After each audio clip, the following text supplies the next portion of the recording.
Hello and welcome to Product Packaging and Profit, where we help product-based businesses turn packaging design into a competitive edge to attract customers, grow sales, and boost profits. I'm Kelly Kemple.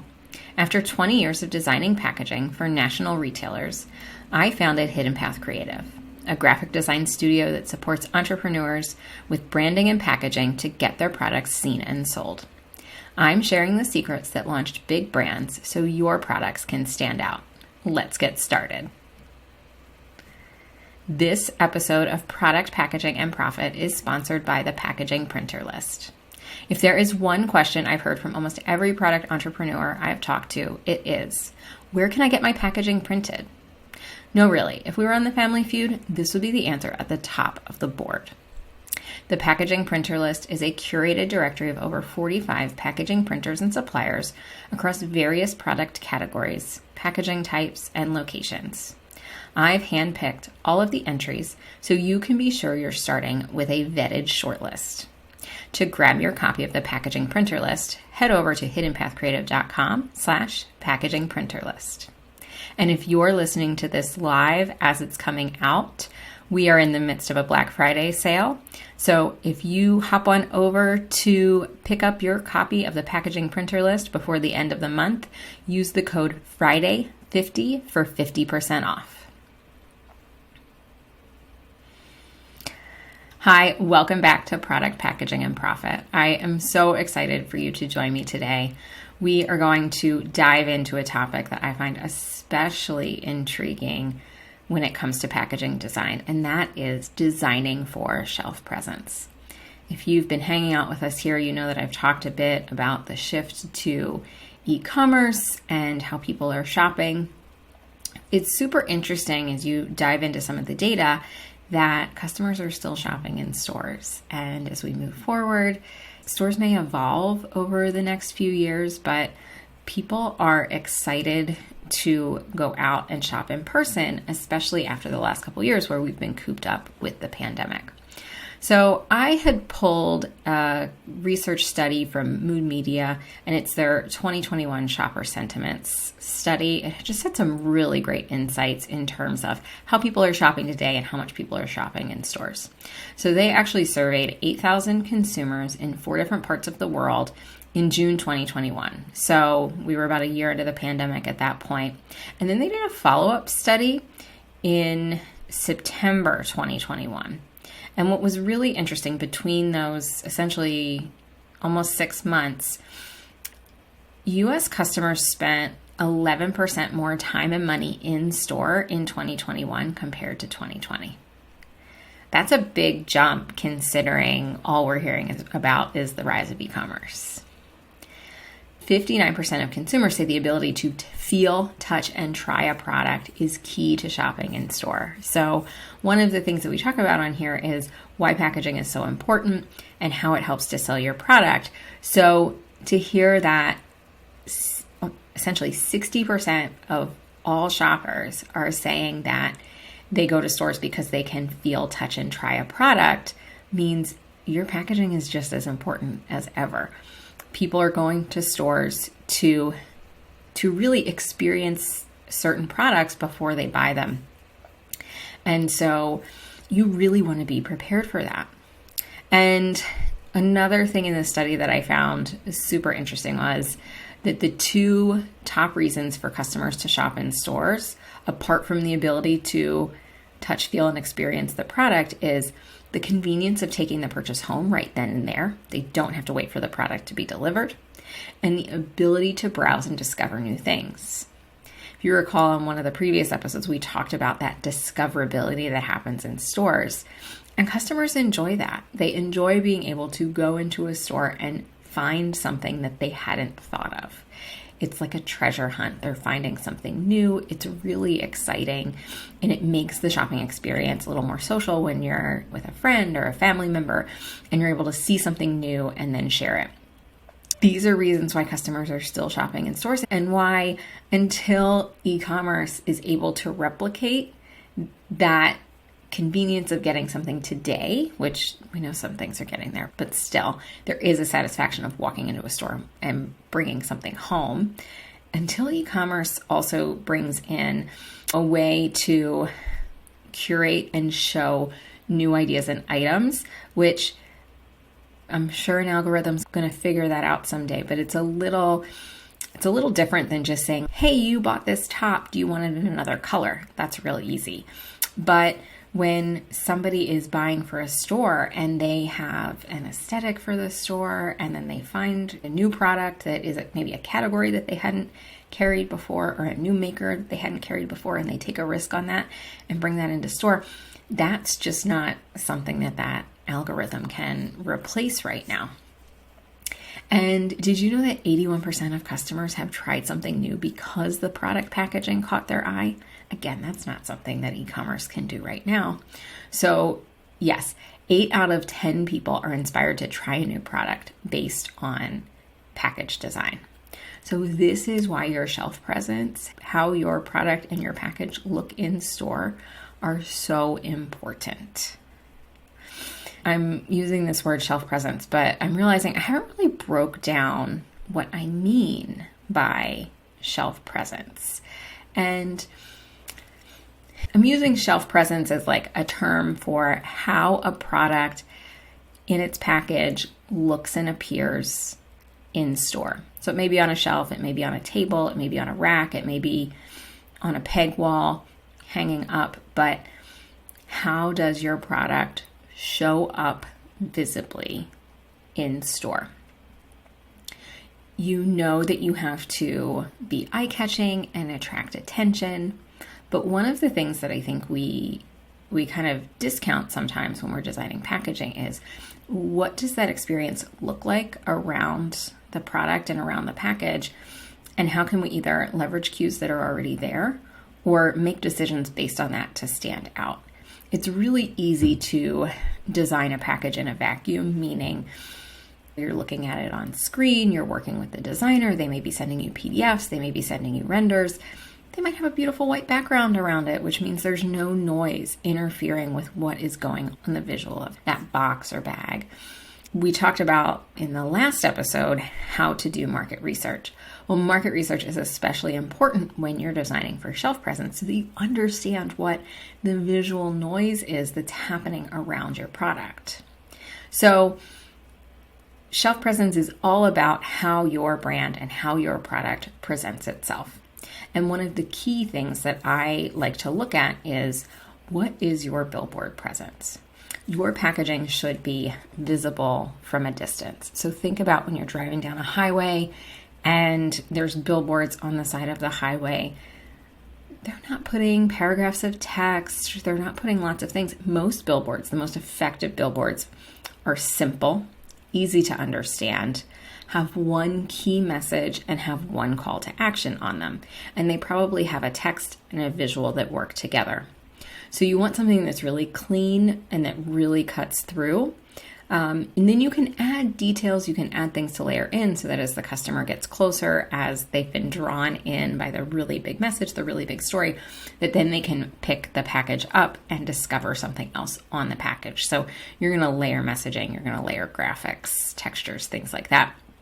But overall, you want something that when somebody is standing 15 feet away, they can see your package, they can see your product and understand what the product is and get a sense for your brand, whether that's your brand name or the emotion of your brand.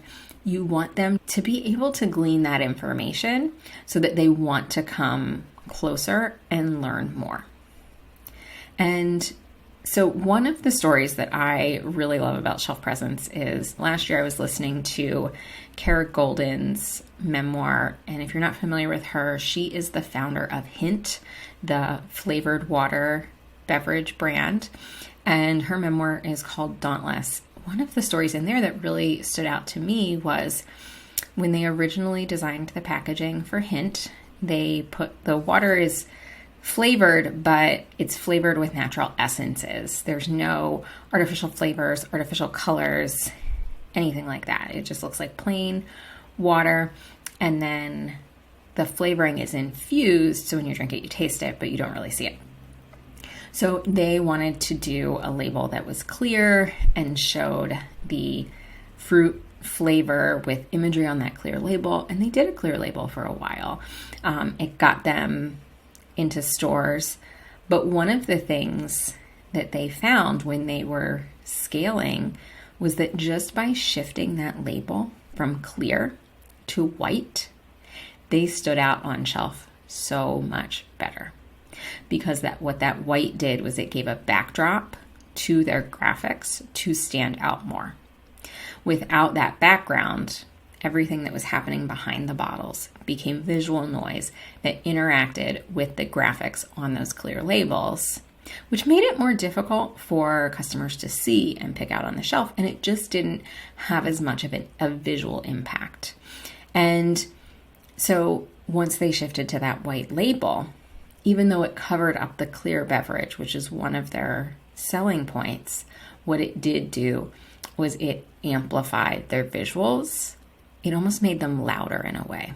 So a lot of times when I talk about visuals, especially self-presence, I'll talk about volume, because things can be small and light and tonal, but there are some things that need to be bigger and bolder so that they are visually louder to attract attention.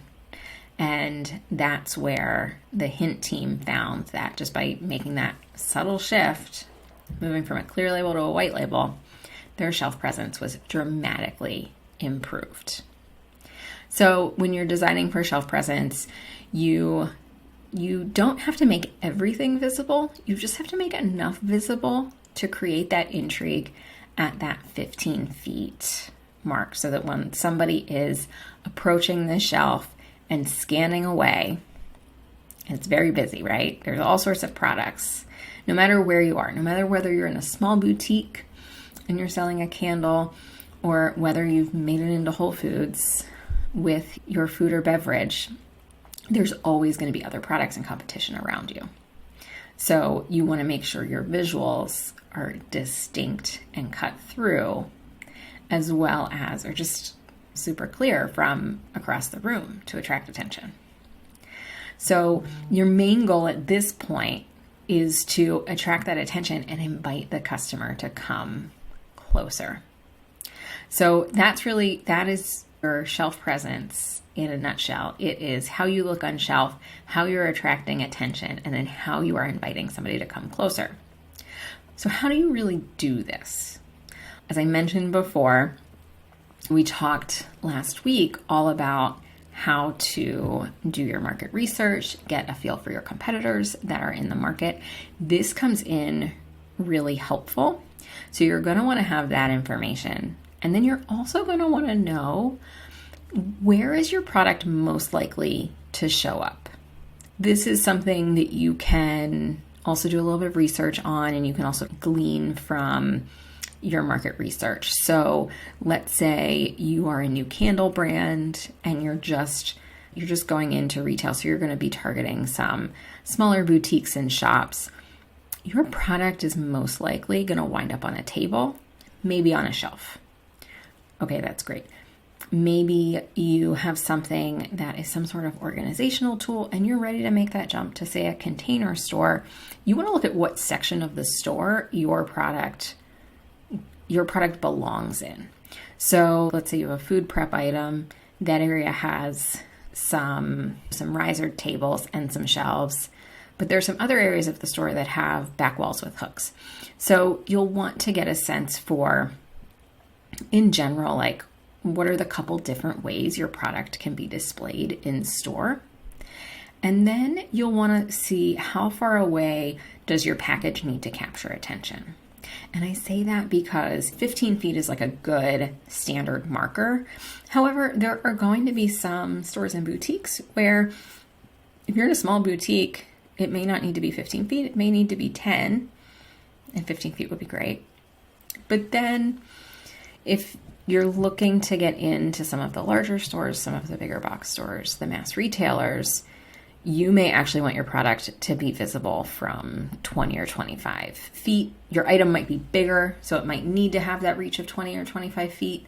So you'll just kind of want to get that sense. And then that way, when you're looking at a package design, knowing that you only have 2 seconds to grab somebody's attention to create that intrigue, you can scale that package to get a sense for, is my design making a statement from far away? And then, gathering all this information, choose a packaging format and size that provides maximum real estate. This is crucial. So, what do I mean by maximum real estate? Essentially, a box is a really easy place to start. So a box has 6 sides, and your product might be able to be broken down in the box and the customer puts it together, or it might not be able to. Let's say I've got this phone here. All right. It's got 6 sides. The maximum real estate for this phone would be here or here. And I should probably describe this to you for those of you that are listening on the podcast. Think of your phone, and you've got the front where you see your screen and you text, and then you can either look at it vertically or you can look at it horizontally. So you either have portrait or landscape. That face of your phone that you type on, that would be the most maximum real estate if you put this phone in a box. So you would want to make that your front of package, and then depending on where this is going to be placed or how the product can be stacked, like let's say the product can't be stacked, then you'd actually probably want to do it vertically. But if it can be stacked, you might want to do it horizontally. And so what this does is it gives you the most amount of space to create a visual on your front of package that is eye-catching, that draws attention. And then you can maximize the amount of information that's included there. Boxes are super helpful because they have a distinct front, back, bottom, which makes it really easy for shop owners, store associates to merchandise your box the way that you designed them and the way that you've intended them to be merchandised. As soon as you move to something that's cylindrical and doesn't have a spatial front and back, it's easier for that to get mixed up on the shelf. And that's why unique packaging formats can be really eye-catching, but you want to weigh the risks of, is this something that based on where my product is going, it's going to be easy to merchandise? Is there somebody that is going to be making sure the shelves are nice and neat and that the products have their primary display panel faced out to customers? So just things you want to consider in terms of finding the most amount of space on your package to create shelf presence and attract attention. Slim packaging is usually helpful for shipping, but a lot of times it lacks presence on store shelves, so that's something to think about as well. If you think about a mailer box, that's something that lays flat. Well, I'd want to tip that up so that the top is actually the front on the shelf so that you got more real estate on shelf. So all that to say, be creative. Don't be afraid to turn a container, because your packaging is your hardest working asset when you are not there. So you want it to be doing the most for you. So you want to maximize all of its benefits. Now, one of the best things that you can use when creating shelf presence is color. You've probably heard me say this before, but color is the first thing that our eyes see, and it is so memorable. Choosing colors and color combinations that are eye-catching, that do stand out from the competition, and that relate to your product, relate to your category, and people associate with your brand, can be almost like a secret weapon when creating shelf presence. So definitely consider contrast as well, not just the colors themselves. Being, a white box with big, bold, black type is actually the highest contrast design you can get. You may go that high contrast, or you may just decide that you want to have a little bit of contrast, but don't go too neutral or tonal on your product packaging unless your product is meant to be discreet, or unless your product is going into super small high-end boutiques where the store associates are selling your products for you. It'll look beautiful, but it won't be that hardworking asset that you need in store to sell your products.